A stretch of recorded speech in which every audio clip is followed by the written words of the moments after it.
Welcome guys to the first video of the Trading Basics tutorial series. In this first video, we are going to discuss order types. So in the beginner series, you guys understood what markets are, how to trade in them using brokers, and how to understand what the hell is going on in a market through charts, right? AKA TradingView. So now you have an idea of how to figure out what's going on in a market and you have a tool to trade them. But once you have that tool, right? When you have to communicate with your broker, you have to speak the same language so your broker can understand what you want to do. That language is orders, all right? And there are different types of orders, different ways to participate in the market. So unless you understand how to communicate with your broker in the right way, you will make a mistake. And this is why we are starting off the Trading Basics series with the different ways to put in an order, right? With the different types of orders and what each order entails. So let me first explain how price moves, and then we are going to go to the different order types. First thing is the bid-ask spread. So when you have a market, you have a lot of different buyers and a lot of different sellers. Each buyer will have their own price at which they would want to buy something, and each seller will have their price that they would want to sell something. A trade or a deal can only happen when a buyer and a seller come together to decide one price that they can trade on.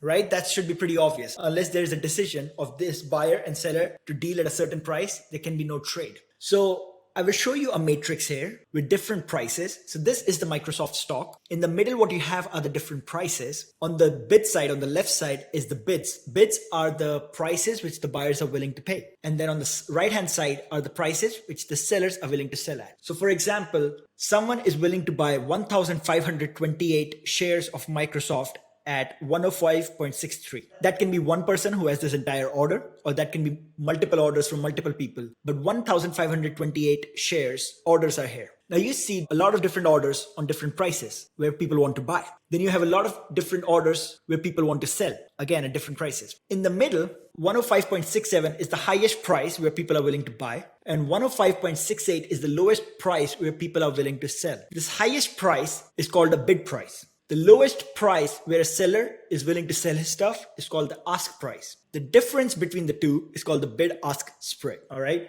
Now, why is that important? It's important because if the spread is too wide, it means that there's not enough interest in the market to be trading quickly, right? That happens when there's not a lot of shares trading or a market is illiquid, aka there are not enough buyers and sellers. There's no eagerness in those markets. In this case, the difference is only 1 cent, which means it's a very liquid market where you have a lot of eager buyers and a lot of eager sellers who want to do business. All right, now that we understand the bid-ask spread, let's see what different order types are. So there are 4 main order types. If you go in your broker account, you will maybe see even more types than these, but these 4 should suffice for whatever our needs are. So there are limit orders, market orders, stop market orders, and stop limit orders. What each one of them means, we'll go through them one by one. First one, a limit order. A limit order is when you decide a certain price and you put an order that if the price comes there, if the market comes there, you will buy. Otherwise, you don't care. So think of it like this. If you're in the market to buy a house, okay, you look at a house and then you say, I will buy this for 160,000 and I don't want to negotiate. That's your order to buy the house at 160,000. You don't care if you don't get filled, if you don't buy the house. That's the price you're willing to pay. All right. That would be like a limit order. So you put an order for that price. And if someone wants to sell you the house at that price, great. If not, it doesn't matter. So when you put in a limit order, you're saying that you will buy at a certain price or less. All right. In this case, for example, someone put in 100 limit order at 105.65. That is a limit order for 100 shares at this price, 105.65. Now he can only get filled either at this price or lower.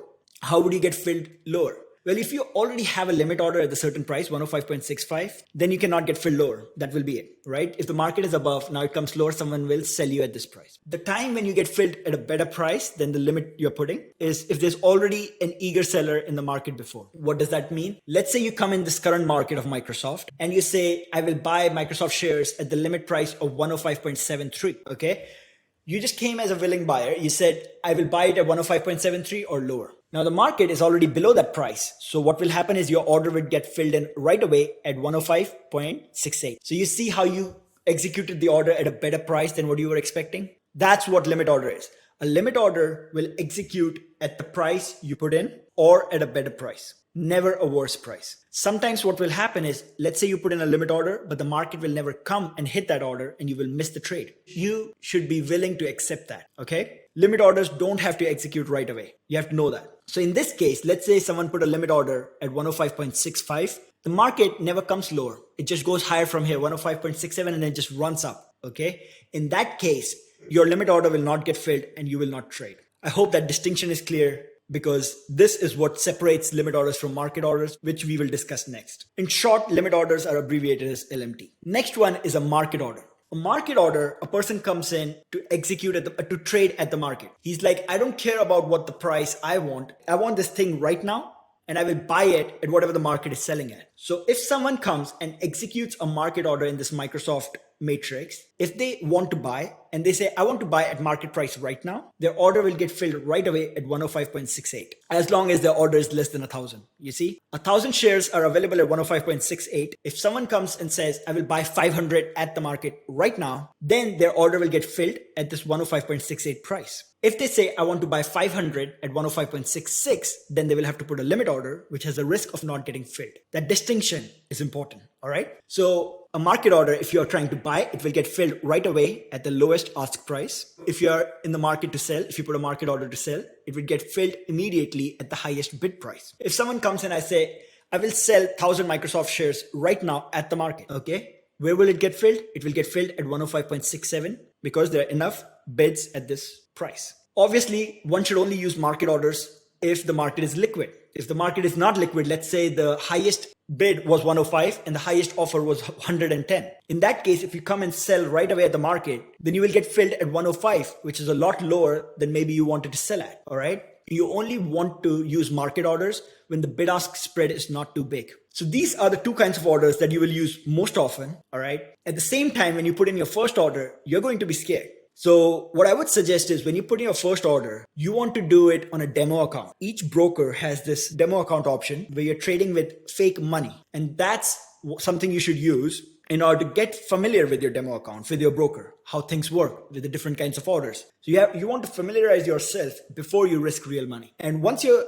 getting ready to put in your first order, what I want you to do is I want you to screenshot and then put it in the noob chat if you have any confusion. That way I can check your order and suggest changes if needed. All right, let's go to the next one, which would be the stop market order. Now, if you're already in a trade and you have price running in your favor, great. But if price starts going against you, you should have a certain area, certain price defined where you would get out of the trade, right? If things start going against you, don't keep holding on and praying to God. You should have a plan on when you should exit if things go bad.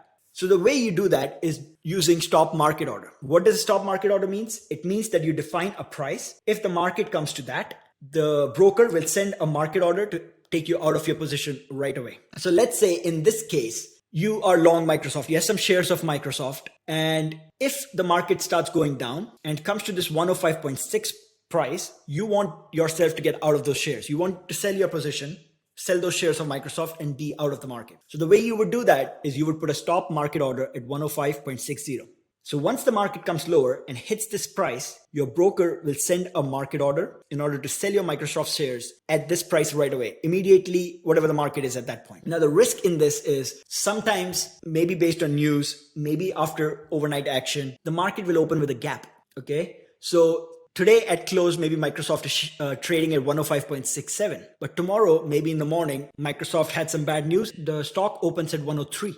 If it opens at 103, your stop order will get executed immediately and it will sell your shares at 103. That might be a lot lower than what you wanted to sell it at. So that's the risk with stop market orders. And the way you mitigate that risk is with a market protection order or a stop limit order. Well, market protection order won't be discussed here right now because we only deal in liquid markets. So you don't really have to worry about it too much, but we will discuss the stop limit order right away. Stop limit order is the last one we want to discuss.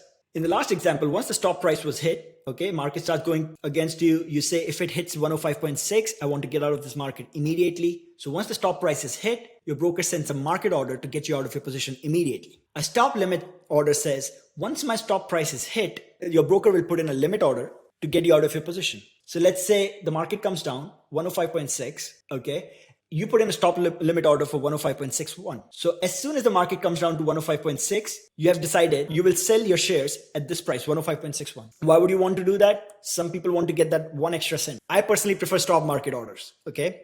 But I'm just giving you out the other option. So you will put a limit order here. Now, why is that risky? It is risky because the market could just keep going down. Maybe no one buys your limit order and you never get out of the position. Once your stop price is hit, your broker will send out an order at a limit order at a price to get you out of the position, but it might not get hit. Get familiar with these 4 different order types. They're going to be used quite a bit. I hope the distinction was clear, but if not, feel free to ask me the questions in the noob chat. Okay, I will help you out with every single step. And then you will practice on a paper account in order to get familiar with these orders before you start trading live money. That's all for this video. In the next video, we are going to discuss options basics.